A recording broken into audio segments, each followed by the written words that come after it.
गंगाधर मेहर विश्वविद्यालय आयोजित पद्मश्री संबर्धना कार्यक्रम माटीर महकरे संबलपुर सांसद धर्मेन्द्र प्रधान जोगदे पश्चिम ओडिशार पद्मश्री पुरस्कार पाइथिबा व्यक्ति मानक सम्मानित करथिले। एही माटीरे जन्म नै निजर साधना और प्रतिभा बल परिचय सृष्टि करिथिबा एही पद्मश्री मानक श्री प्रधान पश्चिम ओडिशा माटीर गर्व गौरव बोली संबोधन करथिले।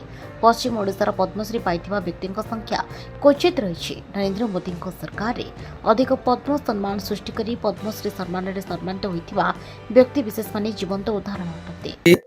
बड़ी सुंदर दिन सुदिवस है। आज माटीर महक कार्यक्रम रे प्रथम थर केंता ढंगे पद्मश्री मान को संबर्धित करछन से जिनिसटा अनेक लोग के सिखई देले। धर्मेंद्र प्रधान सर से हृदयवान व्यक्ति जे कि कला संस्कृति नु नहीं माटी के माटीर संरचना के जेते अछन माटी लगी जन माने बलिदान देइछन जन मान को जीवन आहुति देइछन से समस्त को